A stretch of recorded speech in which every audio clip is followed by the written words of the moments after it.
ഇന്നത്തേത് നിങ്ങളാരും ഇതുവരെ ട്രൈ ചെയ്ത് നോക്കിയിട്ടില്ലാത്ത നല്ല ഹെൽത്തി ആയിട്ടുള്ള കിടു റെസിപ്പി ആയിട്ടാണ് വന്നിട്ടുള്ളത്. ഇത് ഉണ്ടാക്കിയിട്ടെടുക്കാൻ വളരെ സിമ്പിളാണ്. എപ്പോഴും നമ്മുടെ കയ്യിലുള്ള ചേരുവകൾ മാത്രം വെച്ചിട്ടാണ് നമ്മൾ ഇത് ഉണ്ടാക്കിയിട്ടെടുക്കുന്നത്. 3 ചേരുവ മാത്രമാണ് ഇതിനാവശ്യമായിട്ടുള്ളൂ. അപ്പോൾ ഇതാ നല്ല സോഫ്റ്റ് ആയിട്ടും നല്ല ടേസ്റ്റി ആയിട്ടുള്ള റെസിപ്പി ഉണ്ടാക്കുന്നത് കണ്ടുനോക്കാം. ഇഷ്ടമാണെങ്കിൽ നിങ്ങളുടെ എല്ലാ സപ്പോർട്ടും ഉണ്ടാവുക. ഇതിന് വേണ്ടിയിട്ട് ഒരു പാത്രത്തിലോട്ട് 2 ക്യൂബ് ശർക്കര ഒന്ന് ചതച്ചെടുത്തിട്ട് ഇട്ടുകൊടുത്തിട്ടുണ്ട്. ഇതിലോട്ട് ഒരു 1/4 കപ്പ് വെള്ളം ഒഴിച്ചെടുത്തിട്ട് നമുക്ക് ഈ ശർക്കര നന്നായിട്ട് ഉരുക്കിയെടുക്കാം. ഇപ്പോൾ ഇതാ ശർക്കര നന്നായിട്ട് തന്നെ ഒന്ന് ഉരുക്കി കിട്ടിയിട്ടുണ്ട്. ചെറിയൊരു പൊടികളൊക്കെ ഉണ്ട്, അത് നമുക്കൊന്ന് ഇതുപോലെ ഒന്ന് അടിച്ചെടുത്താൽ മതി. ഇപ്പോൾ ഇതാ നമുക്ക് ഇതൊന്ന് അരിച്ചിട്ടെടുക്കുക ഈ ഒരു ശർക്കര. ഇപ്പം ഞാനിത് അരിച്ചെടുത്തിട്ടുണ്ട്. ഈ ഒരു ടൈമിൽ തീ കത്തിച്ചിട്ടില്ല കേട്ടോ. ഇനി ഇതിലോട്ട് 1 കപ്പ് തേങ്ങ ഇട്ടെടുക്കുന്നുണ്ട്. ഒരു 1/4 കപ്പിന് വേണ്ടി കുറച്ചുകൂടി കൂടുതലായിട്ട് എന്താ 1/2 കപ്പില്ല അവിലാണ് ഇട്ടെടുത്തിട്ടുള്ളത്. ഇനി നമുക്ക് തീ ഒന്ന് കത്തിച്ചു കൊടുത്തിട്ട് ഈ ഒരു ശർക്കരയും ഇതെല്ലാം കൂടി ഒന്ന് മിക്സ് ആക്കി എടുക്കുക. അവിൽ നിങ്ങളുടെ കയ്യിലുണ്ടെങ്കിൽ ചേർത്ത് കൊടുത്താൽ മതി, അല്ലെങ്കിൽ കുഴപ്പമൊന്നുമില്ല. ഇനിയിപ്പോൾ ഇതാ നമുക്കിത് നന്നായിട്ടൊന്ന് മിക്സ് ആക്കിയിട്ട് ഒന്ന് റെഡിയാക്കി എടുക്കാം.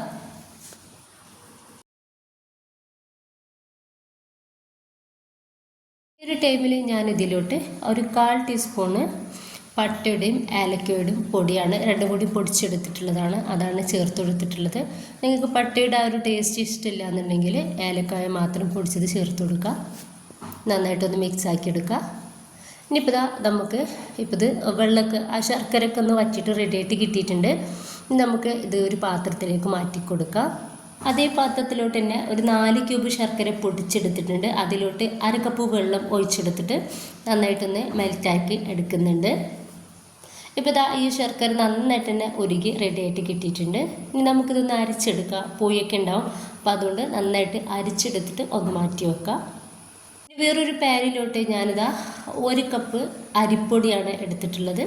ഇനിയിപ്പോൾ ഇതാ 3 കപ്പ് തേങ്ങാപ്പാലാണ്, നല്ല കട്ടിയുള്ള തേങ്ങാപ്പാലാണ് എടുത്തിട്ടുള്ളത്. 2 തേങ്ങയുടെ പാലാണ് എടുത്തിട്ടുള്ളത് കേട്ടോ. ഇനിയിപ്പോൾ അതൊന്ന് ഒഴിച്ചെടുത്തിട്ട് നമുക്കിത് നന്നായിട്ട് ഒന്ന് മിക്സ് ആക്കി എടുക്കാം. ഈ ഒരു ടൈമിൽ നമ്മൾ തീ ഒരിക്കലും കത്തിച്ചു കൊടുക്കരുത്. ഇപ്പോൾ ഈ ഒരു തേങ്ങാപ്പാലിൽ പൊടി നന്നായിട്ട് മിക്സ് ആക്കി എടുത്തതിന് ശേഷം മാത്രം വേണം തീ കത്തിച്ചു കൊടുക്കാൻ വേണ്ടിയിട്ട്.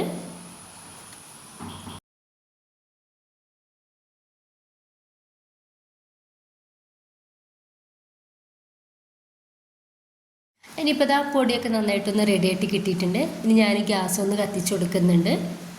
ഏറ്റവും ലോ ഫ്ലെയിമിലിട്ടിട്ട് വേണം നമ്മൾ ഈ ഒരു സമയത്ത് റെഡിയാക്കി എടുക്കാൻ വേണ്ടിയിട്ട്, അല്ലെങ്കിൽ പൊടി പെട്ടെന്ന് കട്ട പിടിച്ചിട്ട് അങ്ങനെ ആയിപ്പോവും. അപ്പോൾ അതില്ലാണ്ടിരിക്കാൻ വേണ്ടിയിട്ടാണ്.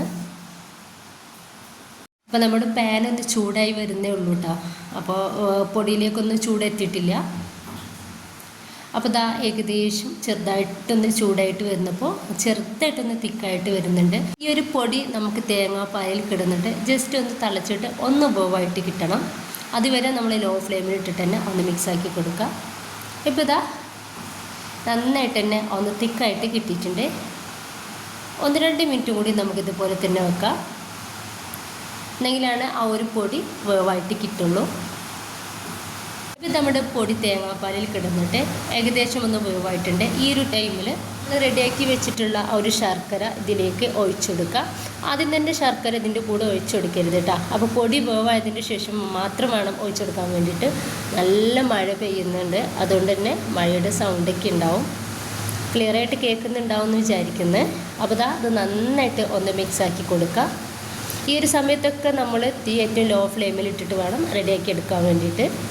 വേഗം തന്നെ തിക്കായിട്ട് റെഡിയായിട്ട് കിട്ടും. ഇപ്പം തന്നെ കണ്ടില്ലേ ഏകദേശം ഒന്ന് തിക്കായിട്ടുണ്ട്. അപ്പോൾ ഈ ഒരു പൊടിയുടെ ചെറിയ കട്ടകളൊക്കെ അതിലേക്ക് എടുക്കുന്നുണ്ട് കേട്ടോ. അത് നമ്മൾ ഈ ഒരു സ്പാച്ചിൽ വെച്ചിട്ട് ഇതുപോലെ ഒന്ന് ഉടച്ചു കൊടുക്കുക. അത് വേഗം ഒന്ന് ഉടഞ്ഞ് കിട്ടിക്കോളും. ഇത്രയും ആയിക്കഴിഞ്ഞാൽ നമുക്കിത് മീഡിയം ഫ്ലെയിമിലേക്ക് തീ ഒന്ന് മാറ്റി കൊടുക്കാം. എന്നിട്ട് വേഗത്തിൽ ഒന്ന് റെഡിയാക്കി എടുക്കാം. വേഗത്തിൽ തന്നെ നമുക്കിതൊന്ന് റെഡിയായിട്ട് കിട്ടും. നിങ്ങൾ കാണുന്നുണ്ടാവും ഏകദേശം തന്നെ റെഡിയായിട്ട് വന്നിട്ടുണ്ട്. ഇനി നമ്മളിതിലേക്ക് നിങ്ങൾക്ക് നെയ്യോ അല്ലെങ്കിൽ വെളിച്ചെണ്ണ എന്ത് വേണമെങ്കിലും ഒഴിച്ചെടുക്കാം കേട്ടോ. വേണമെന്നുണ്ടെങ്കിൽ ഞാനിപ്പോൾ അതൊന്നും ചേർക്കുന്നില്ല. ഈ ഒരു ടൈമിൽ ഞാനിതിലേക്ക് 1 ടീസ്പൂണ് ഏലക്കായും പട്ടയും പൊടിച്ചത് ഇതിലേക്കും ചേർത്ത് കൊടുത്തിട്ടുണ്ട്. നന്നായിട്ടൊന്ന് മിക്സാക്കി എടുക്കുക. തേങ്ങാപ്പാലിൻ്റെ നമ്മൾ ഏകദേശം അതിൽ വെളിച്ചെണ്ണയുടെ ഒരു ടേസ്റ്റൊക്കെ ഉണ്ടാവും. അപ്പോൾ വേണമെങ്കിൽ ചേർത്ത് കൊടുത്താൽ മതി. നന്നായിട്ട് ഒന്ന് മിക്സാക്കി എടുക്കുക. അപ്പോൾ നമുക്ക് ഇത് ഏകദേശം റെഡി ആയിട്ടുണ്ട് കേട്ടോ. 1-2 മിനിറ്റിനുള്ളിൽ തന്നെ നമുക്കിത് റെഡി ആയിട്ട് കിട്ടിക്കോളും. ഇതിൻ്റെ ഒരു ടെക്സ്ചർ എന്ന് പറഞ്ഞാൽ എങ്ങനെ ഞാൻ കാണിച്ചു തരാം. അത് നമ്മൾ സ്റ്റീലിൻ്റെ ഒരു പ്ലേറ്റ് എടുക്കുക, എന്നിട്ട് ഇതിൽ നന്നായിട്ടൊന്ന് ഡിപ്പ് ചെയ്യുക.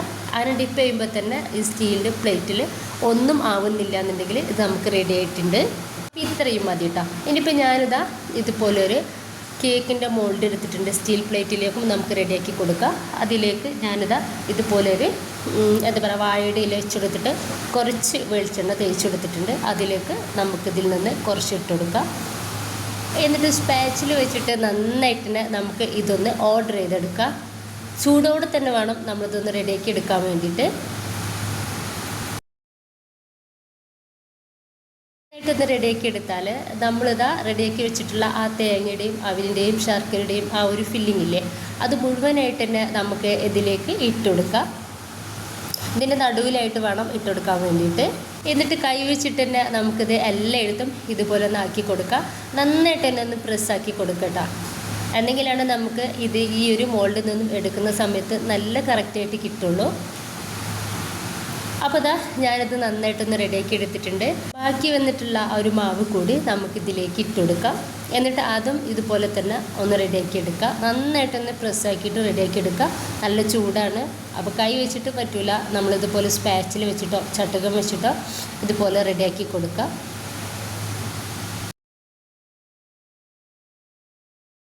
അപ്പോൾ ഞാൻ ഇതുപോലെ ഒന്ന് റെഡിയാക്കി എടുത്തിട്ടുണ്ട്. ഇനിയിപ്പോൾ നമുക്കിത് ചൂടാറാൻ വേണ്ടിയിട്ട് ഒന്ന് മാറ്റി വെക്കാം. ഇപ്പം ഇതിൻ്റെ മേലേക്കും ഞാൻ ഒരു വാഴയുടെ ഇല എണ്ണ തേച്ചത് വെച്ച് കൊടുക്കുന്നുണ്ട്. അപ്പോൾ ഒരു പ്രത്യേക ടേസ്റ്റ് ആയിരിക്കും നമ്മുടെ ഒരു പലഹാരം കഴിക്കുന്ന സമയത്ത്. ഈ ഒരു ഇലയുടെ ടേസ്റ്റ് കൂടി അതിലുണ്ടാവും. നന്നായിട്ട് ചൂടാറിയിട്ടുണ്ട്. നമ്മുടെ വാഴയുടെ ഇല വലുപ്പം കുറഞ്ഞു വന്നിട്ടുണ്ട് കേട്ടോ. നമുക്കതൊന്ന് എടുത്തു മാറ്റാം. ഇനി നമുക്കിത് പ്ലേറ്റിലേക്ക് ഇതുപോലെ ഒന്ന് കമിഴ്ത്തി കൊടുത്തിട്ട് മെല്ലെ ഒന്ന് എടുത്തു മാറ്റാം. അപ്പോൾ അത് കറക്റ്റായിട്ട് തന്നെ വന്നിട്ടുണ്ട്. അടിയിലൊന്നും തീരെയും ഒട്ടിപ്പിടിച്ചിട്ടില്ല. ഇനി നമുക്കിതൊന്ന് കട്ടാക്കി എടുക്കാം. ഭയങ്കര സോഫ്റ്റാണ്, നല്ല ടേസ്റ്റാണ് കഴിക്കാൻ വേണ്ടിയിട്ട്. 100% ഹെൽത്തിയാണ്. നമുക്ക് ആരെങ്കിലും ഗസ്റ്റ് വരുന്ന സമയത്തായാലും നമ്മുടെ കുട്ടികൾക്ക് സ്കൂളിട്ട് വരുന്ന സമയത്തായാലും ഉണ്ടാക്കാൻ വേണ്ടിയിട്ട് പറ്റിയ അടിപൊളി കിടു പലഹാരം തന്നെയാണ്. അപ്പോൾ എല്ലാവരും ഒന്ന് ട്രൈ ചെയ്ത് നോക്കുക. ഇഷ്ടമായിട്ടെങ്കിൽ നിങ്ങളുടെ എല്ലാ സപ്പോർട്ടും ഉണ്ടാവുക. ലൈക്ക് ചെയ്യാനും സബ്സ്ക്രൈബ് ചെയ്യാനും കമൻറ്റ് ചെയ്യാനൊന്നും മറക്കണ്ട. ഇൻഷാ അല്ലാഹ്. ഓക്കെ.